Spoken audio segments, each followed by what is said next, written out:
बहुजन संवाद में आपका स्वागत है। बहुजन संवाद में आज हम चर्चा करेंगे कल सुप्रीम कोर्ट में आए ऐतिहासिक फैसले को लेकर के।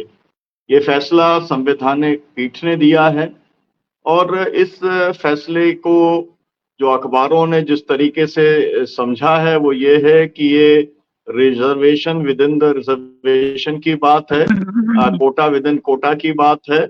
और जो डीएमके की सरकार है, स्टालिन है, उन्होंने कहा है कि ये हमारे द्रविडियन मॉडल की जीत है और उन्होंने कहा कि हम लोगों ने जो प्रयास किया था वो सफल रहा है और अब राज्यों को ये अधिकार मिल गया है कि वो कैटेगरी के अंदर शेड्यूल कास्ट कैटेगरी के अंदर वो चाहें तो जैसे तमिलनाडु है, वहां पर 76 जातियां हैं जिन्हें शेड्यूल कास्ट के अंदर शामिल किया गया है, तो वो उसका सोशो इकोनॉमिक सर्वे अपना करा सकते हैं।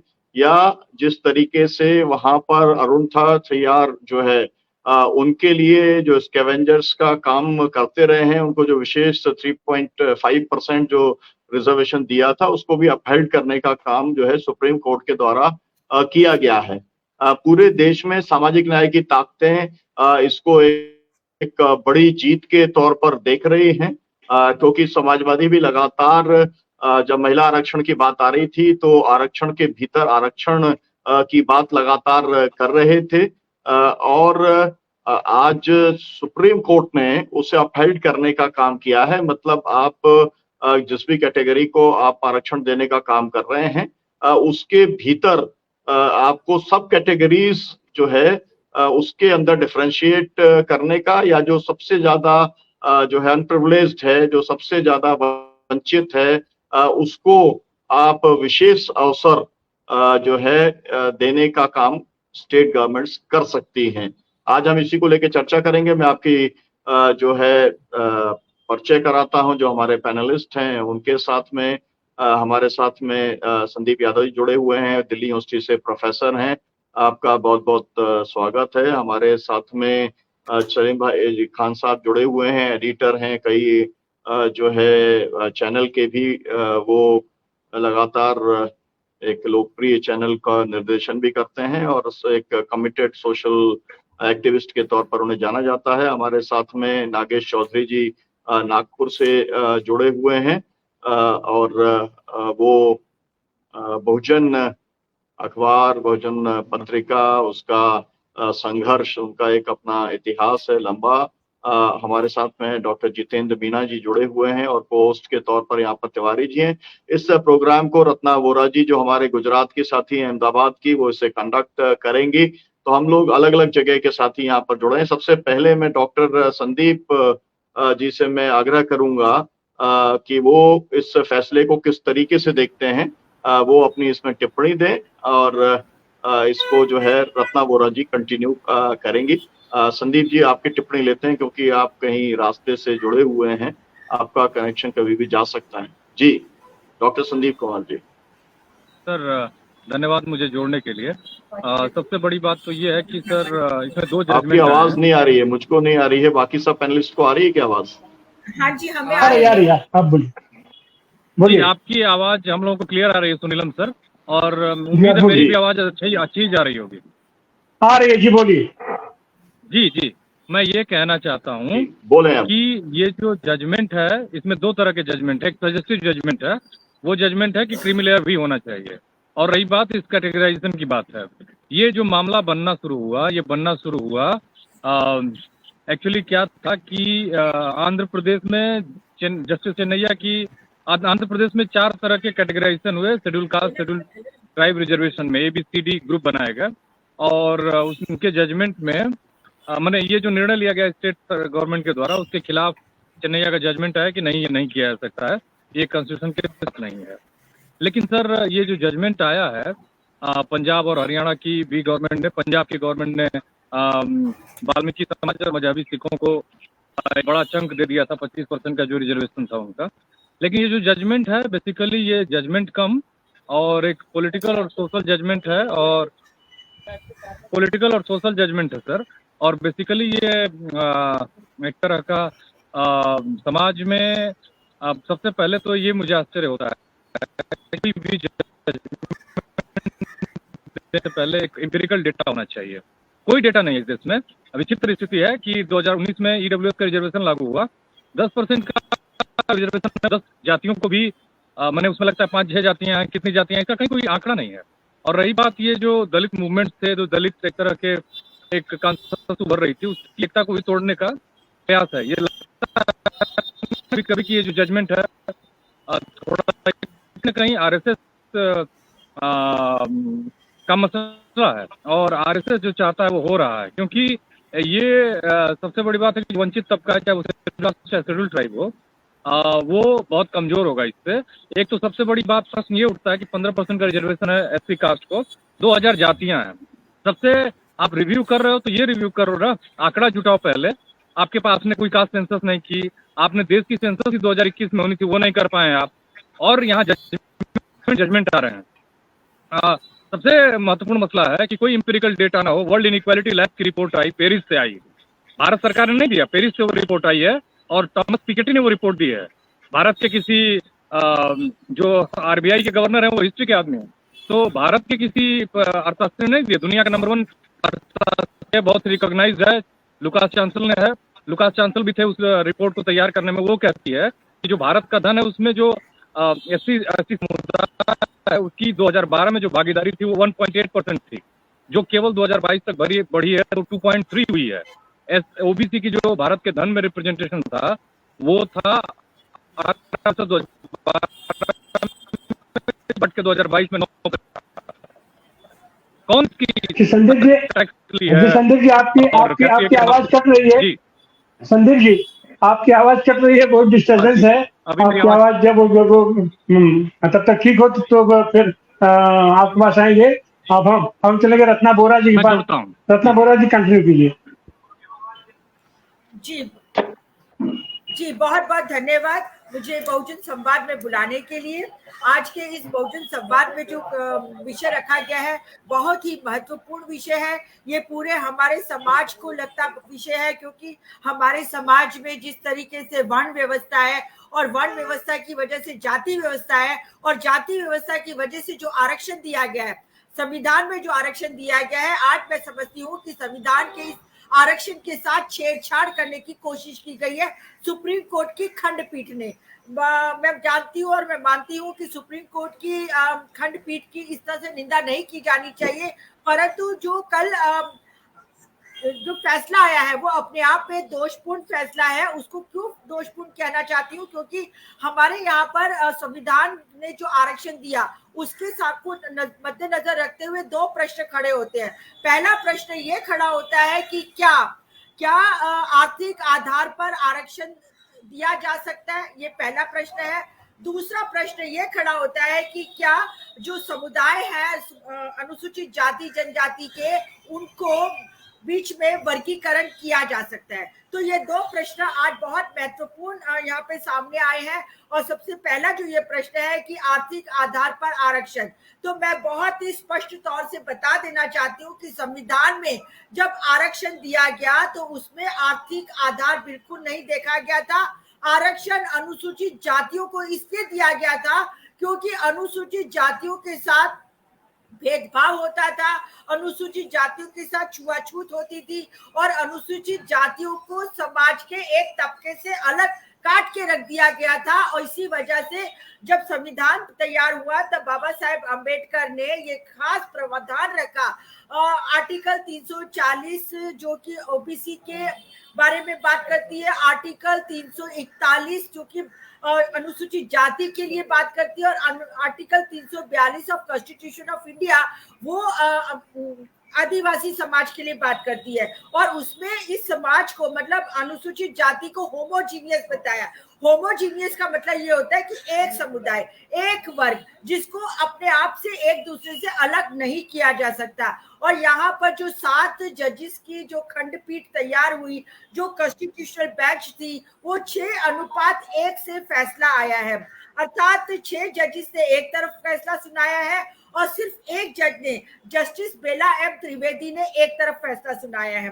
उनके विरुद्ध में फैसला सुनाया है। जस्टिस, अब इनको समझना जरूरी है कि जस्टिस बेला एम त्रिवेदी ने क्या कहा। जस्टिस बेला एम त्रिवेदी ने अपने फैसले में कहा है कि आर्टिकल 341 जो अनुसूचित जाति के लिए बना है, उसमें उनके लिए प्रावधान दिए हैं, उसके तहत एक सूची तैयार की जाती है। एक सूची तैयार राज्य सरकार करती है, फिर गवर्नर के साथ बैठ के उसके अंदर सलाह मशवरा होता है, और फिर वो सूची पार्लियामेंट में भेजी जाती है, और पार्लियामेंट के में पास होने के बाद उसमें जो भी जातियां इंक्लूड करना या एक्सक्लूड करना, मतलब जातियों को अंदर रखना या ना रखना, इसका काम फैसला सिर्फ और सिर्फ राष्ट्रपति के आखिरी एसेंट के बाद, उनके मंजूरी के बाद ही दिया जाता है। तो यहाँ पर जस्टिस बेला एम त्रिवेदी ने कहा है कि किसी भी तरीके से जातियों को जो सूची है उसको बनाने का अधिकार सिर्फ और सिर्फ पार्लियामेंट और राष्ट्रपति का है, उसमें किसी भी तरह का छेड़छाड़ नहीं किया जा सकता है। और अगर संविधान में छेड़छाड़ नहीं हो सकता है, सुप्रीम कोर्ट नहीं कर सकती है, न्यायपालिका नहीं कर सकती, क्योंकि न्यायपालिका काम संविधान में छेड़छाड़ करने का नहीं है। अगर कुछ भी संविधान में बदलाव लाना है तो उसके लिए पार्लियामेंट है, पार्लियामेंट वो बदलाव ला सकती है। तो यहाँ पर जो उन्होंने बताया है कि ये राज्य सरकारों को एक तरह से निर्देश दिए हैं कि आप वर्गीकरण कीजिए, और वर्गीकरण के बाद एक और, मैं इसको दोषपूर्ण फैसला इसलिए कहती हूँ क्योंकि यहाँ पर ये मुद्दा था ही नहीं कि क्रीमी लेयर लगाया जाए या ना लगाया जाए, परंतु फिर भी क्रीमी लेयर को लाया गया और क्रीमी लेयर की बात की गई। अब यहाँ पर एक as a social activist, as a Dalit activist, मैं आप इस पैनल के थ्रू और आपके चैनल के थ्रू अपने दर्शकों को बताना चाहती हूँ कि जो अनुसूचित जाति है या जो दलित समाज है, वो दलित समाज ही रहता है, चाहे वो कितना भी पढ़ लिख के आगे आ जाए, चाहे वो कितना भी पैसे संपत्ति से सुखी संपन्न हो जाए, समृद्ध हो जाए, गाड़ियां बंगले में रहना शुरू कर दे, फिर भी दलित ही रहता है।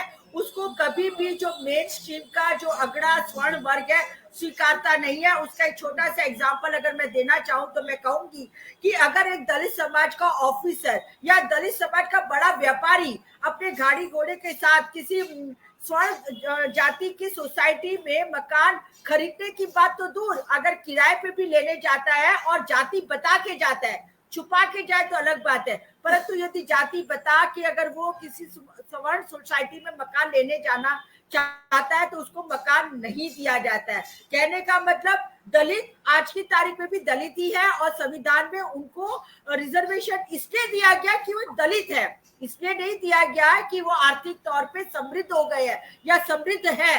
तो यहाँ पर हमारे जो सुप्रीम कोर्ट ने ये जो सामाजिक न्याय की व्यवस्था है उसको समझने में बहुत बड़ी भूल की है। और मैं ये समझती हूँ कि जिस तरीके से ट्रेंड चला आता है कि आरक्षण खराब है, आरक्षण खराब है, आरक्षण खराब है, अरे आप आरक्षण के बारे में बात करते हैं पर जाति मिटाने की तो कोई बात करता नहीं। जाति है तो आरक्षण आया ना, यदि जाति ही नहीं होती तो आरक्षण कहाँ से आता, तो आरक्षण क्यों देना पड़ता। तो यहाँ पर मैं अभी, आप चाहेंगे तो मैं दोबारा भी और स्पष्टता के साथ इस विषय पर बात करना चाहूंगी। अभी मैं अपने दूसरे पैनलिस्ट साथियों को सुनना पसंद करूंगी। जी तिवारी जी, बहुत बहुत धन्यवाद रत्ना जी। एक तो चीज है कि हमारे संविधान की, हमारे देश की, हमारी व्यवस्था की ये परिकल्पना है कि सबको अवसर मिलना चाहिए, समान रूप से अवसर मिलना चाहिए। जो ये सामाजिक रूप से पिछड़े हैं उन सबको मिलना चाहिए। उसमें हम अक्सर देखते हैं कि सामाजिक रूप से पिछड़े लोग सामाजिक न्याय के नाम पे कुछ लोग जो उसकी सुविधा ले लेते हैं, वो लोग लगातार सुविधा लेते रहते हैं और उसके बाकी समाज उससे कट जाता है, पीछे छूट जाता है। तो यह जो फैसला आया है, इस फैसले को आप किस तरीके से देखते हैं? हम चलेंगे दिल्ली विश्वविद्यालय के अपने प्रोफेसर जितेंद्र मीना जी, मैं जितेंद्र मीना जी के पास। आप कुछ कहना चाह रहे हैं? जी, मैं एक मिनट में केवल ये जोड़ना चाह रहा हूँ। मैं क्योंकि बहुजन संवाद पे बता चुका हूँ कि सागर जिले में और एक जो है खुरई नाम के में एक गांव में 3 दलितों की हत्या हुई और एक के बाद एक, क्योंकि गवाह थे, उनकी हत्या हुई। हत्या करने वाला जो है उच्च जाति का था, उसको आरोपी नहीं बनाया गया, FIR उसकी नहीं हुई। एसएसपी ने कह दिया कि जो एक बचा वाला लड़का है उसकी भी हत्या हो जाएगी, उसकी भी एफआईआर नहीं हुई। और आज जो है वहां पर पोस्टमार्टम की रिपोर्ट उन्होंने जारी कर दी, जिसमें कहा कि एक जो लड़की को पहले दुर्घटना में बताया जा रहा था तो कहा कि वो खुद ही कूद गई। मतलब आप सोचिए तो क्या है कि ये जो माइंडसेट की बात कही है रत्ना जी ने, वो बहुत ही ज्यादा इम्पोर्टेंट है। और मुझे लगता है कि इसके ऊपर हम लोग आगे चर्चा करेंगे, लेकिन मैंने इस प्रसंग को इसलिए लाया कि ये आज का प्रसंग है, और जब एक ही परिवार के 3 दलितों की हत्या हो और उसमें भी जस्टिस अगर इस देश के अंदर ना होता हो तो फिर किस स्थिति के अंदर हम जी रहे हैं, हमारा समाज है, और किस स्थिति में फैसला आया है, उसको संदर्भ में रखना, ध्यान में रखना जरूरी है। आप कंटिन्यू करिए। जी जी, आपको टिप्पणी करना चाहिए रत्ना जी। हाँ जी, मैं अभी आपने मुझे जैसे बताया कि सबको समान अवसर मिलना चाहिए, आपकी बात बिल्कुल सही है, समान अवसर मिलना चाहिए। और ये बात भी सही है कि दलितों में भी कई जातियां हैं जो आपस में बटी हुई हैं, जो आपस में विसंगत रखती हैं। तो लेकिन यहाँ पर जिन जातियों ने मान लीजिए कि आरक्षण ले लिया, मान लीजिए कि आर्थिक आधार पर उन्होंने एक मुकाम पर पहुंच चुके हैं, उनके पास गाड़ी है, घोड़ा है, बंगला है, सब कुछ है, परंतु दूसरा एक ऐसा व्यक्ति है जैसे सपोज करो, मान लीजिए कोई वाल्मीकि समाज का है, वाल्मीकि समाज का वो परिवार वहां तक नहीं पहुंच पाया है। तो यहाँ पर कोई भी दलित ये नहीं चाहेगा कि उसका वाल्मीकि भाई पीछे ही रह जाए और वो उसके तरफ तक ना आ सके, क्योंकि जस्टिस बी आर गवई ने जो एग्जाम्पल दिया है कि एक ट्रेन है और ट्रेन के अंदर बहुत जनरल डब्बा है, जनरल डब्बा में जो अंदर ऑलरेडी बैठे हुए हैं वो बाहर वाले को नहीं चाहते हैं कि वो अंदर आए, पर जब वो अंदर आ जाता है तो अपनी जगह बना लेता है। तो मैं समझती हूँ ये अपने आप में बहुत गलत एग्जाम्पल है, क्योंकि उनके कहने के हिसाब से जो अंदर है वो दलित समाज का वो तबका है जिसने आरक्षण ले लिया है। परंतु मैं यहाँ कहना चाहती हूँ कि जो अंदर है जिसने आरक्षण ले लिया है उसने कब मना किया है कि दूसरे लोग अंदर ना आए, परंतु उनको मना करता है। लिए सरकार को काम करना पड़ेगा, सरकार को उनके लिए अच्छे स्पेशल स्कूल तैयार करने पड़ेंगे, कोचिंग सेंटर तैयार करनी पड़ेगी, उनके लिए अच्छे हॉस्टल बनाने पड़ेंगे, उनको अच्छी ट्रेनिंग पड़ेगी, ताकि जो पीछे रह चुका उनके लिए नई पॉलिसी बनानी पड़ेगी, प्रोजेक्ट बनाना पड़ेगा और बजट के अंदर स्पेशल प्रावधान रखना पड़ेगा। आपने उनको पढ़ने तक 12वीं तक तो आने तक नहीं दिया, अब जब 12वीं तक बच्चा आएगा नहीं तो कैसे जाएगा। इसी तरह ग्रेजुएशन के लिए अगर ग्रेजुएशन तो किया नहीं तो नौकरी कैसे पाएगा। तो जो मिनिमम क्वालिफिकेशन क्राइटेरिया होता है वो बेचारा पूरा कर नहीं पाया। अब ऐसी सिचुएशन में क्या होगा अगर आपने उसको वर्गीकरण कर दिया, मानो कि 10 में से 4 सीटें आपने वाल्मीकि समाज के लिए रख दी, चलो ठीक है, अच्छा रख दी, पर यदि वो 4 सीटों पे एक भी वाल्मीकि नहीं मिल पाता या एक आध मिलता है, 2-3 खाली रह जाती है, फिर क्या होगा।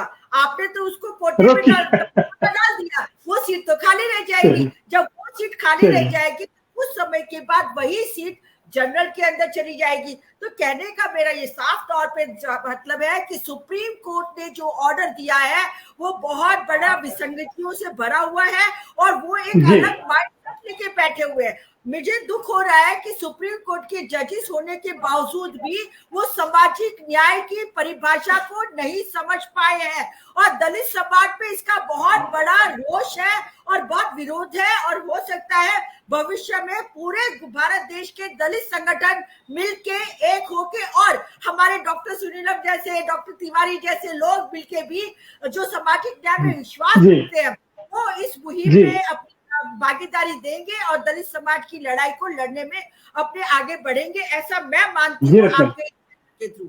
जी बहुत बहुत धन्यवाद, आगे फिर बुलाएंगे। जितेंद्र जी आपकी टिप्पणी, आप चर्चा को आगे बढ़ाइए, आप सबकी प्रोफेसर जितेंद्र जी। देखिए सर, ऐसा है कि जिस कॉन्टेक्स्ट में ये आया है कि भाई नौकरियों में जो रिजर्वेशन है उसका वर्गीकरण होना चाहिए ताकि सबको हिस्सेदारी मिल सके। अब ये सबको को समझना बहुत जरूरी है। देश में लगभग 30% आबादी है जो कि एससी और एसटी की है। अब इस 30% को माने तो मोटा मोटी लगभग 42 करोड़ आदमी आज की तारीख में एसटी और एससी समाज का है, 42 करोड़। जो एलिजिबल है नौकरी के लिए, जो वर्क फोर्स के तौर पे हम माने तो लगभग 30-32 करोड़ आदमी ऐसा है एसटी और एससी का जो कि नौकरी के लायक है, 30 से 32 करोड़। अब सवाल ये आता है कि सरकारी नौकरियां कितनी हैं जिसमें सबको देना है। तो सरकारी नौकरियां पूरे देश में है सेंटर और स्टेट मिला के 2 करोड़, 1,96,00,000। उसमें एसटी एससी ओबीसी कितना, 50% माने के लगभग 96 लाख के आसपास, 1 करोड़ मान लेते एक एग्जाम्पल के तौर पे। उसमें से 27% हटा देते हैं हम ओबीसी का, 27 दूना का 54, बच गई है 46 लाख नौकरियां। तो पूरे देश में सरकारी नौकरी है 46 लाख, लोग हैं जो एलिजिबल नौकरी के लिए 32 करोड़। तो पहला सवाल तो ये आता है कि 32 करोड़ लोगों को 46 लाख में सबमिट करोगे कैसे, पहला सवाल। तो ये तो पॉसिबल ही नहीं है कि 32 करोड़ लोग 46 लाख नौकरियों में सबको हिस्सेदारी मिल जाए, पहली चीज। अब आते हैं गवई साहब के एग्जाम्पल का, जिसका वकील साहिबा रत्ना जी जिक्र कर रही थी कि एक ट्रेन का जनरल डिब्बा, एग्जाम्पल है जनरल डिब्बा। जनरल डिब्बा कितना होता है एक ट्रेन में, मैक्सिमम 2। बाकी तो ट्रेन किसके लिए रिजर्व है, उस पर चर्चा नहीं होनी है। तो सरकारी नौकरी तो 2 ही डिब्बा है ना, तो जो बाकी की पूरी ट्रेन है उस पर कौन मजा लेगा, उस पर कौन चढ़ेगा, उस पर किसका कब्जा होगा।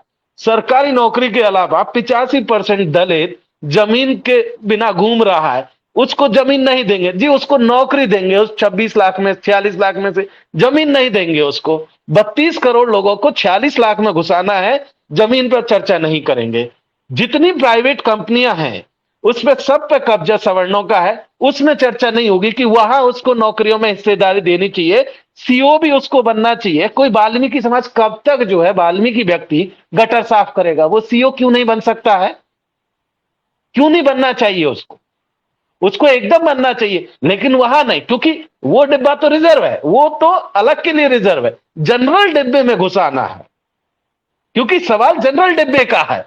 और आपने आर्गुमेंट भी ऐसा दे दिया कि जनरल डिब्बे में जो घुस चुका है वो नहीं घुसने दे रहा। जनरल डिब्बे की एक लिमिटेशन है, वो लिमिटेशन से डिब्बा बढ़ नहीं सकता है।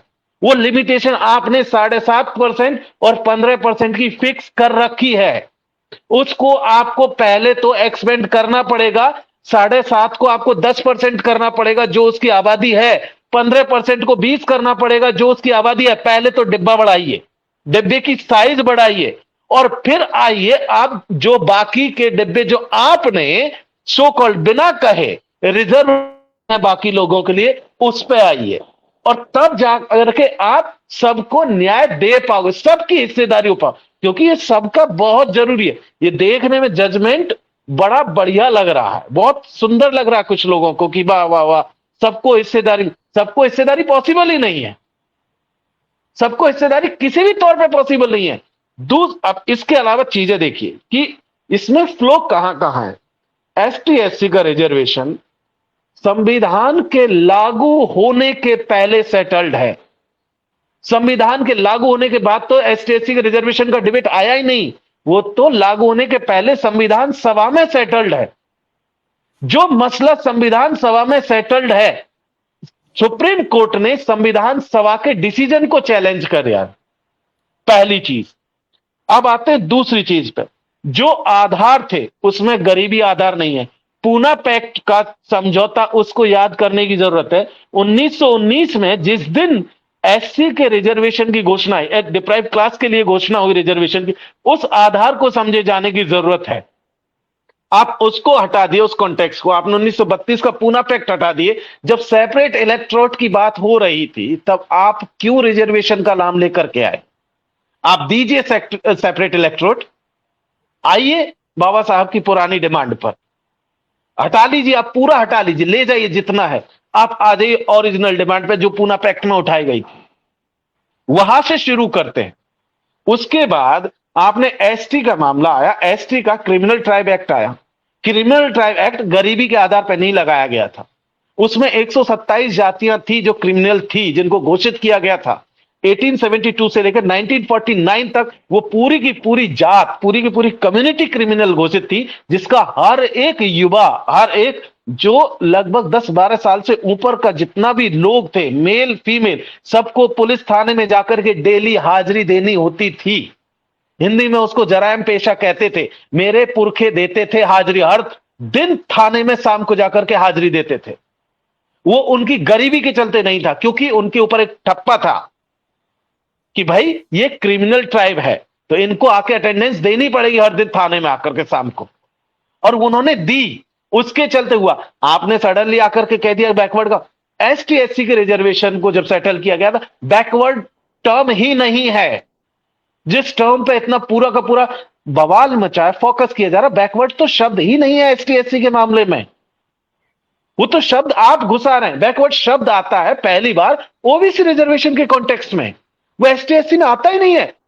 तीसरा इंपॉर्टेंट पॉइंट, 341 एक बात कहता है कि एसटी एससी होमोजेनियस कैटेगरी है, समरूप है, एक समान है, उसमें डिवीजन पॉसिबल नहीं है। सुप्रीम कोर्ट संविधान से ऊपर जाकर के उसको वायलेट करता है। संविधान में अगर कोई मॉडिफिकेशन होना, कुछ भी चेंज होना है, तो ये काम था संसद का, जो आप सुप्रीम कोर्ट के माध्यम से कर रहे हैं। उसके अगली सुप्रीम कोर्ट ने कह दिया कि राज्य बना सकते हैं। एसटी एससी की लिस्ट में छेड़खानी सीधा का सीधा राष्ट्रपति तय करता है कि होगी नहीं होगी, शामिल होगा नहीं होगा। आपने सीधा का सीधा राष्ट्रपति से भी ऊपर बना दिया राज्यों को। आपने संसद को वायलेट किया, आपने कॉन्स्टिट्यूशन को वायलेट किया, आपने संविधान सभा के डिसीजंस को चैलेंज कर दिया, आपने राष्ट्रपति को चैलेंज कर दिया, और आप कह रहे हैं कि आप 46 लाख नौकरियों में 32 करोड़ लोगों को घुसा देंगे, एक जनरल कंपार्टमेंट में आप सबको घुसा देंगे। पॉसिबल ही नहीं है सर। ऐसे में सीधा सीधा सुप्रीम कोर्ट ने तमाम चीजों को वायलेशन किया। अब असली खेल पे आते, ये तो हो गई जो जितनी भी टेक्निकल चीजें, खेल क्यों खेला गया। पिछले 8-10 सालों में एसटी एससी ओबीसी की एक यूनिटी बढ़ती हुई दिख रही थी, जिससे परेशान लोग दिख रहे थे। कि कौन लोग परेशान, हम सब लोग जान रहे हैं कि एसटी की यूनिटी, एससी की यूनिटी, रोस्टर आंदोलन में देखा, एसटी एससी एक्ट में हमने देखा, हमने बहुत सारे मामलों में देखा। और वो यूनिटी को, उस यूनिटी के चलते दलित पॉलिटिक्स का राइज हुआ, आदिवासी पॉलिटिक्स का राइज हुआ, ओबीसी पॉलिटिक्स का राइज हुआ।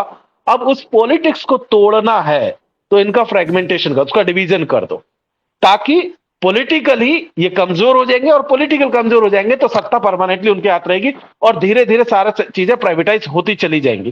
तो ऐसे में ये पूरा का पूरा खेल पॉलिटिकली एसटी एससी ओबीसी को बिखेरने के लिए, सत्ता पे परमानेंट आरएसएस का कब्जा हो, ताकि वो हिंदू आइडेंटिटी भी मजबूत होती रहे, और जो कास्ट कॉन्शियसनेस डेवलप हो रही थी उसको खत्म किया जा सके। सुप्रीम कोर्ट को चेहरा बना करके बीजेपी और आरएसएस ने अपनी पूरी पॉलिटिक्स खेल ली, पूरी की पूरी पॉलिटिक्स खेल ली। और ये समझना बिल्कुल मुश्किल नहीं होना चाहिए कि पिछले 10 सालों में सुप्रीम कोर्ट के जजमेंट्स को आप पढ़ोगे तो वो फैक्ट से कम ऐसा लगता है कि किसी मीडिया चैनल पर बैठा हुआ कोई एंकर जजमेंट दे रहा हो।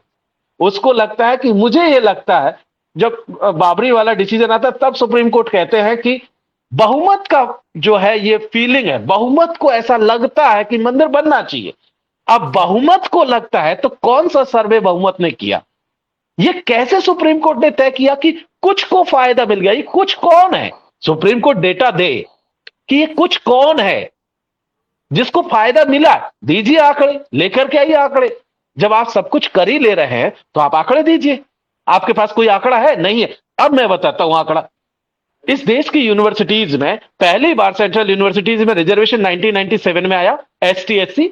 ओबीसी रिजर्वेशन 2008 में आया, 27% आज तक पूरा नहीं हुआ ओबीसी का, एसटी का 7.5%, एससी का 15% आज तक तय नहीं हुआ।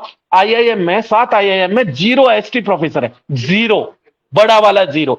अब इस 0 का वर्गीकरण सुप्रीम कोर्ट करे कि 0 का कौन सा हिस्सा से समाज को जाएगा। 3 दलित है, 7 आईआईएम में 3 दलित असिस्टेंट प्रोफेसर है। अब वो बंटवारा कर ले कि 3 दलितों का बंटवारा कैसे होगा, और बाकी के जो सीटें खाली रहेंगी वो किस किस के हिस्से में जाएंगी। ओबीसी के 6 प्रोफेसर आईआईएम में, आईआईटी में फिर अगेन वही 0, बड़ा वाला 0। अब सेंट्रल यूनिवर्सिटीज में 7.5% रिजर्वेशन को आज की तारीख में लगभग 27 साल होने के बावजूद भी 3% से ऊपर नहीं गया एसटी का रिजर्वेशन। एससी का 4% के आसपास है, ओबीसी 7% पे टिका हुआ है। इसलिए ये जरूरी है। आप लेटरल एंट्री से 52 लोग अपॉइंट कर चुके हैं पिछले 5 सालों में, जिसमें आपने सेक्रेटरी बना दिए, जॉइंट सेक्रेटरी बने, डायरेक्टर, डिप्टी डायरेक्टर, उसमें एक एसटी नहीं है, एक एसटी नहीं है, एक ओबीसी नहीं है। डिब्बा बड़ा करना पड़ेगा और जरूरत हो तो नए डिब्बों पर कब्जा दीजिए। उन डिब्बों को खोलिए जिनको रिजर्व करके आप बैठे हुए हैं। जमीनों पे जिस पे कब्जा है, संस्थानों पे जिसका कब्जा है, पीएम में सेक्रेटरी खोजिए तो पता नहीं चलेगा कितने एसटी कितने ओबीसी, वहां भी बड़े वाले जीरो हैं। इसीलिए ये बहुत जरूरी है कि हम लोग इस पूरी डिबेट को समझें कि एक्चुअली में जनरल कंपार्टमेंट में घुसाना क्यों चाह रहे हैं और किसको प्रोटेक्ट करने की कोशिश हो रही है, और ये प्रोटेक्शन बहुत क्लियर कट दिख रहा है। जी, थैंक यू। आपको टिप्पणी करना चाहिए। एक बार सबकी टिप्पणी ले ली जाए, है ना। एक बार हम नागेश जी की और डॉक्टर खान की टिप्पणी ले लें और उसके बाद में फिर रत्ना जी आपकी फिर और सुना जाए, क्योंकि जरूरी है कि अलग अलग एस्पेक्ट आ जाएं, है ना। बहुत इंपॉर्टेंट एस्पेक्ट्स आ रहे हैं और वो डिबेट के लिए, लोगों को सोचने समझने के लिए बहुत ज्यादा जरूरी है, और मकसद भी इस प्रोग्राम का यही है। तो आपसे रिक्वेस्ट है बस। जी, नागेश चौधरी जी। नागेश चौधरी जी।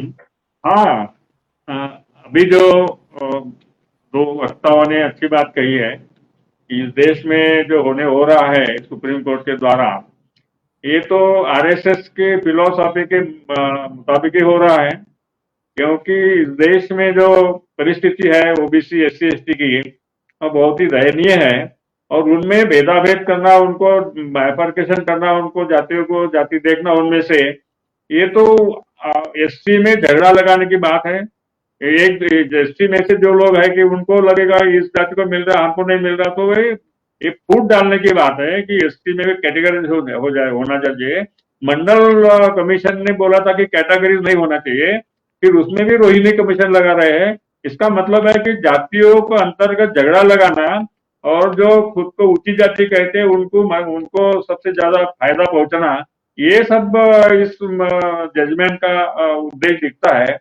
क्योंकि आरएसएस को चाहिए कि इस देश में दलित हो, ओबीसी हो, जो पिछड़े हैं, उनको कम से कम नौकरी मिलेगी, और जो खुद को ऊंची जाति वाले कहते हैं, जो ब्राह्मण है, उनको उनके कब्जे में सबसे ज्यादा से ज्यादा नौकरियां रहेगी, एडमिनिस्ट्रेशन उनके कब्जे में रहेगा, और इनके कब्जे में कुछ भी नहीं रहेगा एससी एसटी ओबीसी के कब्जे में। ऐसी जो मानसिकता है आरएसएस की, जो मनुवादी मानसिकता है कि मनु ने जो बोला है कि इस देश का मालिक ब्राह्मण होगा और उसके नीचे सभी लोग होंगे, ये जो मनु ने लिखा है, उसी रास्ते पर आरएसएस चल रही है, क्योंकि उनको लगता है कि हम ही इस देश के मालिक है, हम बोलेंगे वैसा ही देश का कारोबार चलना चाहिए। डॉक्टर बाबा साहब अम्बेडकर ने बोला था कि जो नौकरी पेशा में, जो ऊंची नौकरियों में जो क्लास है, वो जो कास्ट है, दैट इज गवर्निंग क्लास। तो उसमें आज हम देखते हैं कि सभी दिखते हैं लोगों के जो सेक्रेटरीज है, और प्राइम मिनिस्टर के ऑफिस में हो या किसी ऑफिस दिल्ली के, वो देखोगे तो आप तो सबसे ज्यादा परसेंटेज उन्हीं का, जो राहुल गांधी ने बोला था कि वो 90 में 2 या 3 ओबीसी है। तो इसका मतलब है कि गवर्निंग क्लास कौन है? तो गवर्निंग क्लास की ताकत बढ़ाने का जो ये निर्णय हो गया है कि सुप्रीम कोर्ट ने, जो अभी के वक्ता ने जो बताया कि बराबर है, कि सुप्रीम कोर्ट की मंशा ये है कि वो आरएसएस की पॉलिसी को लागू करने की बात कर रहा है। आरएसएस को वही चाहिए, और प्राइवेटाइजेशन होने के कारण नौकरियां बहुत कम हो गई है, तो आरक्षण किसी को देंगे? ये जो लैटरल एंट्री भी है, वो भी जाति व्यवस्था के जो ऊंची जाति वाले कहीं उनको मिली है, और जो 10% ईडब्ल्यूएस आरक्षण दिया है, वो कैसा दिया है? वो तो वो आर्थिक आधार पर आरक्षण देने का कोई ये प्रोविजन नहीं है कॉन्स्टिट्यूशन में, संविधान में। तो 10% दिया, इसका मतलब है कि वो इस देश की जो 50% पॉपुलेशन, 15% लोगों को 50% नौकरियां थी, उसको और बढ़ा दिया, 60% कर दिया। तो इसका मतलब है कि हमको लगता है कि इस देश का जो कास्ट रूल, देश का कास्ट जाति व्यवस्था का सत्ता चलेगी, जो सबसे ऊपर है जात है, बोले कि हम बोलेंगे वैसे उनकी सत्ता चलेगी, ये होने वाला है। तो ये इसमें पॉलिटिकल भी इसमें झगड़ा लगाने की बात है, क्योंकि स्टेट के हाथ में अगर रिजर्वेशन देना है, आरक्षण देना है, तो वो इस पार्टी के कौन सी जात है उसका उपयोग करेगी, और पॉलिटिक्स में भी वो भेदाभेद करके वो ये पॉलिटिकल पार्टी जब है वो उसका उपयोग करेगी, और ये फूट डालने का काम है, पॉलिटिकली भी फूट डालने का काम है कि ये पार्टियां बीजेपी की है, ये पार्टियां कांग्रेस की है। इसका मतलब है कि ये सामाजिक तरीके से भी फूट डालने की बात है, सामाजिक तरीके से उनको नीचे रखने की बात है और पॉलिटिकली भी उनको इन्वैलिड करने की बात है। तो ये सब जाति व्यवस्था जो आरएसएस की जो पॉलिसी है, वही पॉलिसी दृढ़ करने की बात है, ऐसा हमें लगता है। अभी जो हम देखते हैं कि इस देश का जो ऊंची नौकरियां में एससी का परसेंटेज केवल 4% है और सॉरी 4% एसटी का है और 4.9% इसका 2022 के मुताबिक। तो इसका मतलब क्या है कि जो 15 और 8.5%, 22% लोगों के हाथ में 8 तक की नौकरियां है। ओबीसी का भी वही हाल है, क्योंकि ऊंची नौकरियों में ओबीसी को भी कुछ नहीं है। मैंने 75-80% पॉपुलेशन को सबसे कम नौकरियां है और जो बचे कुछ 15% लोग हैं उनके हाथ में सबसे मेजोरिटी है। तो उसका जायजा लेना चाहिए, क्योंकि हम देखते हैं कि वो बोलते कि वो शेड्यूल कास्ट में ऊंच नीचा होता है। अछूत लोगों में भी कोई जाति ऊंच है, कोई जाति नीच, मगर ये सभी जाति भी ओबीसी में है, ब्राह्मणों में भी है। कुछ ब्राह्मण बोलते कि हम इस जाति से ऊंच है, ओबीसी वाले भी वैसे ऊंच नीच है, वो अनटचेबिलिटी भी है। तो इसका मतलब है ऊंच नीच यानी कम ज्यादा, पढ़ना, गरीबी, ये सब बातें सभी जातियों में है। फिर भी उन जातियों का जो वर्चस्व है वो कायम रहता है। गरीब ऊंची जाति वाले को पैसे वाला दलित भी नमस्कार करता है, उल्टा नहीं होता है। तो मानसिकता, जाति व्यवस्था की मानसिकता है, वो बरकरार रखने की बात इस निर्णय से हुई है, ऐसा हमें लगता है। और जो बाकी जो कास्ट सिस्टम के जो जरिए सत्ता चल रही है, उसके लिए भी हमने ये बोलता है कि ये आपस में लड़ाने की बात भी ये कर रहे हैं। जाति जनगणना करने के बजाय इसका कोई अच्छा नहीं लगे। कौन सी जाति में, सभी जातियों का निकालो, जायजा क्या है, ब्राह्मण से लेकर दलितों तक, किस जाति के हाथ में क्या है, कितनी नौकरियां है, कितनी प्रॉपर्टी है, रिसोर्सेज कौन सी जाति में कितने हैं, ये सब निकालने के बाद खराब जो एक्सरे हो जाएगा पूरे समाज का, पूरे देश का, ऐसा हमें लगता है वो करना चाहिए। मगर ऐसी जो नीति हमारे सुप्रीम कोर्ट ने तो पहले से मंडल कमीशन के खिलाफ भी निर्णय दिया था, क्रिमिनल लगाया उसमें। मंडल कमीशन का बोला नहीं कि क्रिमिनल लगाना चाहिए, कोर्ट ने लगाया। अभी SC/ST को क्रिमिनल लगाना, इसका मतलब है कि उनमें उनकी जो पॉसिबिलिटी है नौकरी में रखने की, उसको कम करना है। गरीब SC वाला कोई अच्छी पढ़ाई नहीं कर सकता, ऊंची पढ़ाई नहीं कर सकता, तो उसको नौकरी नहीं लगेगी, और जो ऊंची जो क्रिमिनल जिसको लगा वो उसकी नौकरी नहीं मिलेगी। इसका मतलब दोनों तरफ से उनकी नौकरियां कम करने की बात है। ये भी बहुत गलत है, ऐसा मुझे लगता है, क्योंकि इस देश का अगर समानता तुमको चाहिए, इस देश के समान, सब मानव समान है, सब जातियां समान है, कोई उच्च नहीं कोई नीच नहीं, ऐसी मानसिकता नहीं है, इसलिए सब ये हो रहा है, ऐसा मुझे लगता है। धन्यवाद। जी मैं इस हमारे साथ गीता रामकृष्णन जी जुड़ गई हैं। आप मैडम जरा फ्रेम में आ जाइए, उसके बाद आपके पास हम आते हैं। और जी तब तक चलते डॉक्टर सलीम खां के साथ। डॉक्टर सलीम खां साहब, आपकी टिप्पणी। बहुत शुक्रिया डॉक्टर साहब। असल में ये फैसला देखने के बाद मुझको भी बाबरी मस्जिद का फैसला याद आ गया। जैसा कि अभी डॉक्टर मीना कह रहे थे, उन्होंने एक पहलू की तरफ ध्यान दिलाया कि सुप्रीम कोर्ट ने कहा चूंकि जनता चाहती है और मेजॉरिटी चाहती है तो इसलिए हम ये फैसला कर रहे हैं, और वो गिनती नहीं की गई थी। अगर गिनती की जाए तो भी अदालत का, इंसाफ का ताल्लुक मेजॉरिटी माइनॉरिटी से नहीं है। अगर मेरी बिल्डिंग के सारे लोग ये बोलें मेजॉरिटी के साथ कि सलीम का बोरिया बिस्तर बाहर गेट पे खड़ा होना चाहिए, तो सुप्रीम कोर्ट ये नहीं बोल सकता कि भाई बिल्डिंग के सारे लोगों ने ये फैसला किया इसलिए सलीम को घर खाली करना चाहिए। इंसाफ का ताल्लुक जो है वो मेजॉरिटी माइनॉरिटी से नहीं होता। उस वक्त सुप्रीम कोर्ट ने 3 बातें मानी थी। एक बात ये थी कि साहब नीचे कोई मंदिर का अवशेष नहीं मिला, मूर्ति रखना गलत था, बाबरी मस्जिद को गिराना गलत था, लेकिन फिर भी बाबरी मस्जिद की जमीन मंदिर को दे दी जाए। तो इसी तरह का ये फैसला है जो कि अभी हुआ है। अब देखिए कि पूछा क्या गया था और जवाब क्या दिया गया। इसका मतलब यह है कि अंदर एक बात है, वो जो है वो पूछा ना जाए तो भी बोली जाती है, और वो सुप्रीम कोर्ट की जो संवैधानिक बेंच है वो बोलती है। पूछा गया था कि भाई कैटेगराइजेशन होना चाहिए या नहीं होना चाहिए, आप ये कहते कि भाई नहीं होना चाहिए, या आप ये कहते कि होना चाहिए। आपने उठा के क्रीमी लेयर का मामला छेड़ दिया। अरे भाई वो इस मुकदमे में था क्या? तो पहली बात तो ये गलत है। दूसरी बात ये है कि ये जो रिजर्वेशन का कंसेप्ट है, इसको हमारे यहां समझा नहीं गया। ये कहा जाता है कि दुनिया में कहीं नहीं है। दुनिया में एफर्मेटिव एक्शन हर जगह है। जो लोग पिछड़े हुए हैं उनको आगे बढ़ाने के लिए फैसले किए जाते हैं, उनको जगह दी जाती है, उनको आगे बढ़ाया जाता है, उनको रिजर्वेशन दिया जाता है। अमेरिका में भी है, जो इतना डेवलप्ड कंट्री है।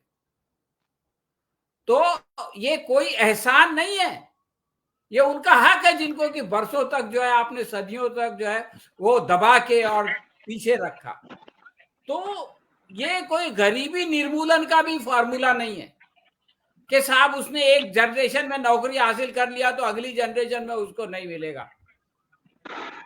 ये असल में भागीदारी का मामला है, जिसके बारे में अभी हमारे दोस्तों ने बताया कि आप 70 साल से दे रहे हैं, लेकिन इसके बावजूद भागीदारी कितनी हुई। अब जो लोग इतने सारे सालों में रिजर्वेशन हासिल करने के बाद सत्ता में भागीदारी से नजदीक आए हैं, आप उनको ढकेलना चाहते हैं और फिर उन लोगों को लाना चाहते हैं, वो 70 साल में नहीं आएंगे। तो अल्टीमेटली क्या है कि जो क्वालिफाई कर रहा है आपके बराबर आने के लिए, थोड़ा आप पीछे, थोड़े से धक्के से वो आपके बराबर आ सकता है, आप उसको वंचित करना चाहते हैं। और जो नहीं आ सकता है उसके नाम पे वंचित करना। आप ये नहीं बोलते कि मैं नहीं चाहता कि ये मेरे बाजू में खड़ा हो, आप ये बोलते कि वो बेचारा पीछे खड़ा है, उसके रास्ते में आप खड़े हैं। अरे उसके रास्ते में तुम खुद खड़े हो, तुमने उसको आगे आने नहीं दिया। अभी जो ट्रेन की मिसाल दी गई, आपने आधे से ज्यादा डब्बे एसी के बना दिए, और फिर रिजर्व क्लास, और फिर फर्स्ट एसी, और फिर उन सारों को जनरल डब्बे में आप घुसेरेंगे। तो ये लड़ाने वाली बात है कि वो जो आ गए हैं वो अपने ही लोगों को आने नहीं दे रहे, आप आने दे रहे हैं क्या? तो ये सीरियस चीज है भागीदारी का, और भागीदारी का निर्मूलन नहीं हुआ है, ये तो अभी डेटा से सामने आ गई। दूसरी बात मैं कहता हूं कि अस्पष्टता, अनटचेबिलिटी के खत्म करने के लिए यह मामला लाया गया था। क्या ये खत्म हो गई है? अरे भाई, हमारे राष्ट्रपति को अजमेर में एक मंदिर में जाने नहीं दिया गया, भुवनेश्वर में धक्के उनको और उनकी वो पत्नी को धक्के दिए गए। अभी केस चल रहा है, फैसला कभी नहीं होगा, इसलिए कि ये जजेस करेंगे ही नहीं अपने खिलाफ फैसला, और उन पुरोहितों के खिलाफ फैसला जिन्होंने कि उनको इंसल्ट किया। अभी मुर्मू गई थी दिल्ली में एक मंदिर में जगन्नाथ के, उनको गर्भगृह में नहीं जाने दिया गया, बोले बगैर बताए आ गई थी। क्या बता के आएंगी? और दूसरे मंत्री बगैर बताए गए तो वो गर्भगृह के अंदर चले गए। तो जो जिस समस्या के समाधान के लिए ये चीज लाई गई थी, वो समस्या अगर राष्ट्रपति के साथ है तो बाकी लोगों का क्या मिसाल दिए, बाकी लोगों की क्या आप उदाहरण देंगे? तो ये सब बेकार की बातें हैं। और मैं समझता हूं कि ये जो है वो, जैसा कि अभी कहा गया, रिजर्वेशन को खत्म करने के चोर दरवाजे। देखिए, ये एक चोर दरवाजा है कि आप उसमें वर्गीकरण कीजिए, फिर आप स्टेट गवर्नमेंट को इसका पावर, खुद उत्तर प्रदेश की, आपके प्रदेश राजनाथ सिंह ने एक कमीशन बनाया था, तो उसने क्या फैसला किया पता है आपको? उसने कहा कि साहब शेड्यूल कास्ट में जो है वो जाटव सबसे आगे है, यानी उसको नहीं देना चाहिए। क्यों? बीएसपी को वोट देता है। और फिर कहा कि यादव सबसे आगे हैं और किसको देना चाहिए? तो साहब जाट को देना चाहिए, इसलिए कि जाट हमको वोट देगा। तो यहाँ इंसाफ से फैसला कहाँ होता है? यहाँ तो भाई जिससे अपना राजनीतिक फायदा हो उसको दो, जिससे आपका राजनीतिक नुकसान है उससे लो। तो आप ऐसे लोगों से जिनका कि ये ट्रैक रिकॉर्ड है, उनको आप दे रहे हैं कि भाई आप फैसला कीजिए कि किसको देना चाहिए, किसको नहीं देना चाहिए, कौन क्रीमी लेयर में। इसका मतलब ये है कि आपकी नीयत जो है वो ठीक नहीं। आप देखिए, प्राइवेटाइजेशन का एक मामला अभी सामने आया, लैटरल एंट्री का मामला सामने आया। आप जो पब्लिक सेक्टर था जहां रिजर्वेशन था उसके अंदर क्या किया जाता है, उसके अंदर नुकसान कराया जाता है।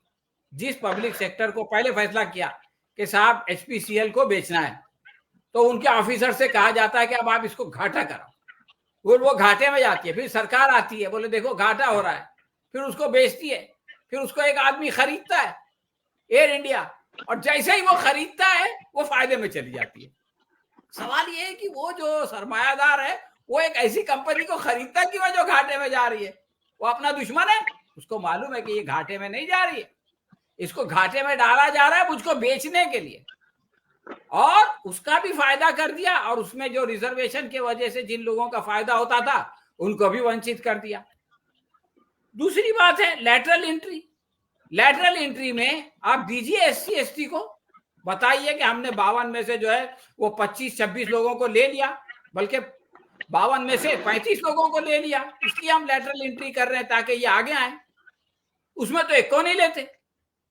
तो ये सब जो है वो धोखाधड़ी की बातें हैं। आखिरी बात मैं कहना चाहता हूं कि रिजर्वेशन के बारे में एक बात बहुत होती है कि साहब रिजर्वेशन की वजह से हमारी क्वालिटी खराब हो जाएगी।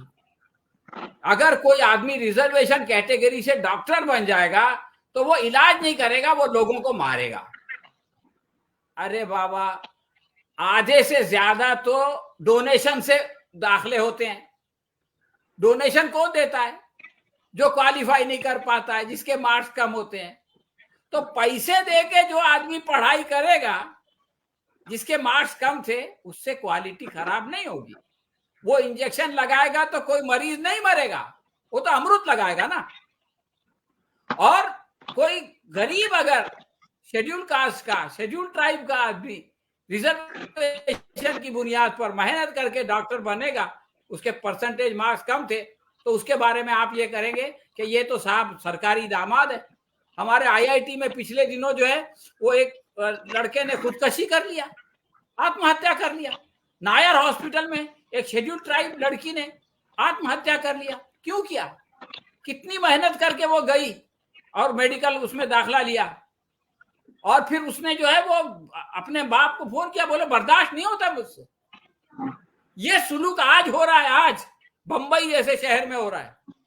छोड़िए गांव देहात की बात, जिसके बारे में अभी मैं सुन रहा था किसी से कि वहां तो जहन्नुम है उनके लिए जीना, नर्क में जिंदगी गुजार रहे हैं।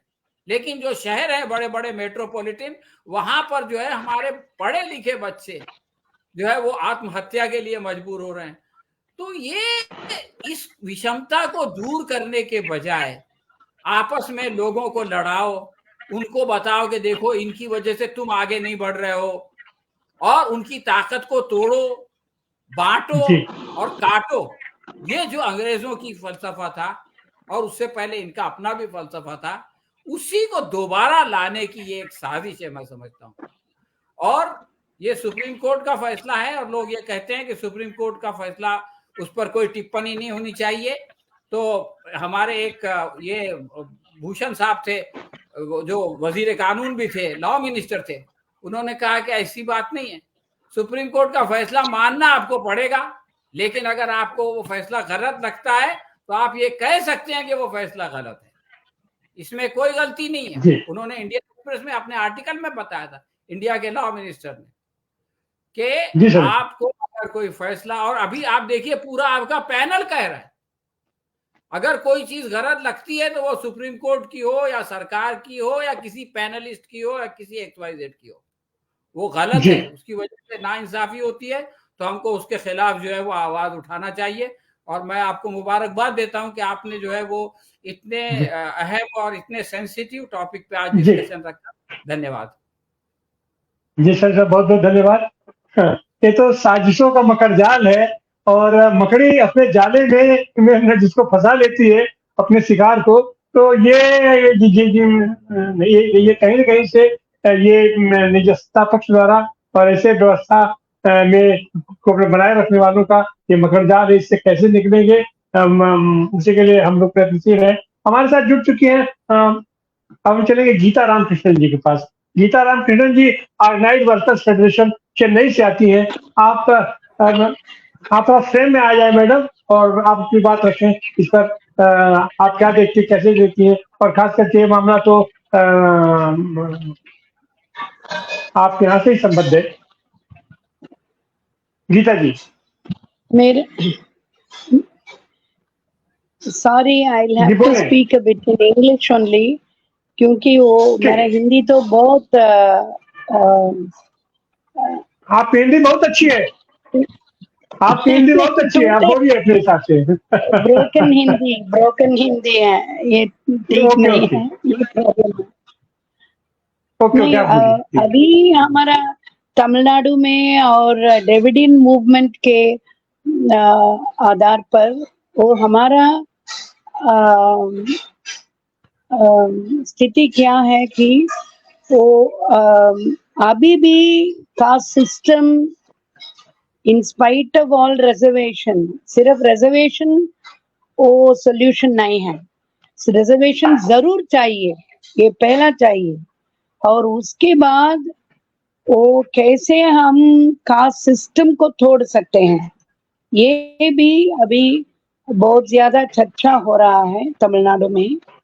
और इतना वो इंटरकास्ट मैरिज में वो मारते हैं, वो हर महीना 2-3 लोग को मारते हैं, 2-3 शादी में ऐसा होता है। ये बहुत दुख की बात है, और इसीलिए वो in spite of Dravidian movement, Periyar, सभी लोग वो इतना वो कास्ट सिस्टम के विरोध पर इतना लोग काम किया, फिर भी हमारा स्टेट में इतना ज्यादा वो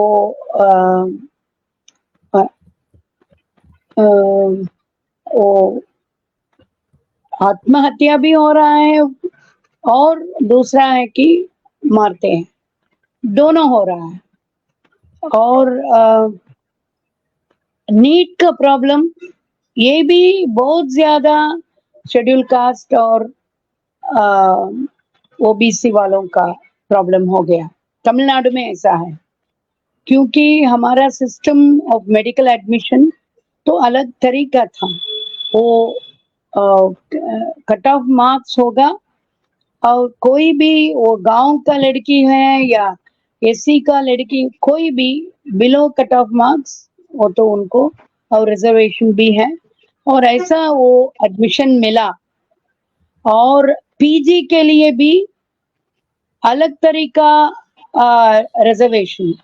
आप यूजी के बाद गांव में 5 साल काम करने वाले डॉक्टर्स को वो 50% रिजर्वेशन है वो पीजी का एडमिशन में।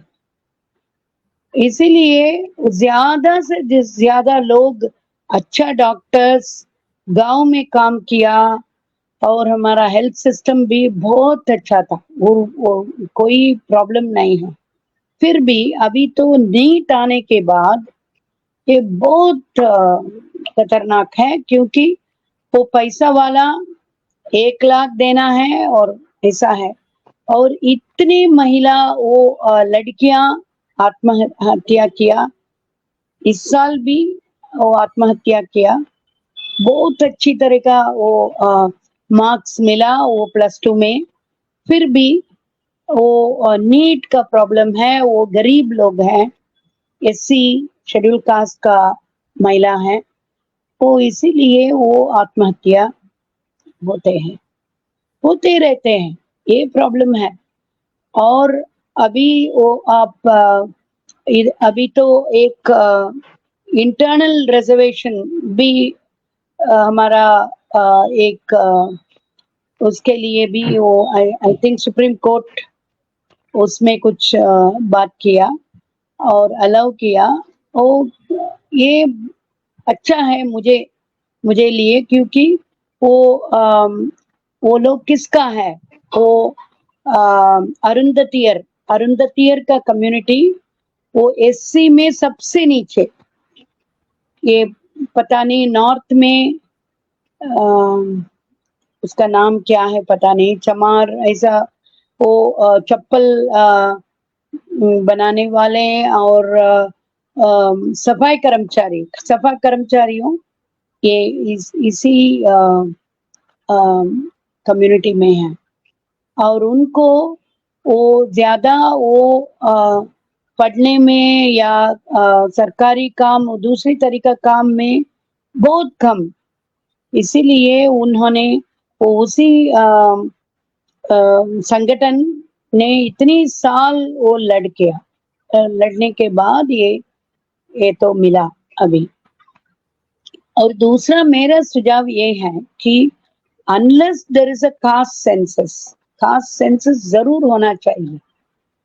बिना कास्ट सेंसस वो रिजर्वेशन को ठीक तरह नहीं अमल कर सकता, ये भी बहुत जरूरी है। और दूसरा है कि वो कास्ट सिस्टम को कैसे तोड़ना वो भी सभी लोग समझना चाहिए, क्योंकि अभी शादी वो इंटरकास्ट मैरिज होते हैं तो मारते हैं, वो बहुत दुख की बात है। तो तमिलनाडु में इतना ज्यादा होता है, नॉर्थ में भी ऐसा होता है, राजस्थान में इसको उसको रोकने के लिए एक कानून भी लाया, मैंने ऐसा खबर मिला। ऐसा हम भी इधर तमिलनाडु में ये कानून के लिए हम लड़ते हैं। वो इंटरकास्ट मैरिज को जरूर एनकरेज करना है, उनको उनका बच्चों को जरूर सरकारी काम मिलना है और सरकार भी मदद करना है उनको, या उनको शेल्टर्स बनना है सब जगह में। ऐसा जरूरी इंटरकास्ट या इंटर रिलीजियस कोई भी उसमें जरूर सुरक्षा देना है, ये बहुत बहुत जरूरी है। हम कास्ट सिस्टम को तोड़ना, इसको खत्म करना सिर्फ रिजर्वेशन का प्रॉब्लम नहीं है, इससे ज्यादा वो रिजर्वेशन जरूर चाहिए और साथ साथ हम इसका वो कुछ बदलने के लिए कुछ करना जरूरी है। और गांधी जी भी उस समय मैं जरूर सोचती हूँ, मेरा पिताजी वो कम्युनिस्ट पार्टी का है और कम्युनिस्ट पार्टी के में थे, और फिर उनका कहना था कि सर्वोदय मूवमेंट में ज्यादा से ज्यादा इंटरकास्ट मैरिज हुआ तमिलनाडु में, ज्यादा से ज्यादा इंटरकास्ट मैरिज। दलित महिलाओं को आप कृष्णम्माल और जगन्नाथन जी से के बारे में आप सुना होगा, और ऐसा कपल्स ज्यादा है उसमें सर्वोदय में, इसीलिए कम्युनिस्ट से ज्यादा गांधीयंस अच्छा है, ऐसा उन्होंने वो उस समय वो बात किया ऐसा। और नॉर्थ में सोशलिस्ट ज्यादा है और सोशलिस्ट भी इसको इनकरेज करना बहुत जरूरी है, इंटरकास्ट मैरिजेस को, और वो इंटरकास्ट कपल्स को सुरक्षा देना है, वो भी हम जरूर करना पड़ेगा। थैंक यू जी, बहुत बहुत धन्यवाद। तो यह पूरी व्यवस्था अभी हम लोग देख रहे थे कि मकड़ी जाला अब अपना बनाती है। मकड़ी जिस तरीके से हवा में जाला बनाती है अपना एक आध जगह अपना आधार बना करके, तो वही स्थिति है। इसको सही माने में संवेदनशील तरीके से देखने की जरूरत है। कोटा बिल्कुल कोटा बात तो सुनने में अच्छा लगता है, लेकिन सवाल है कि जो भी लोग हैं जो हमारी है उनको हम किस तरीके से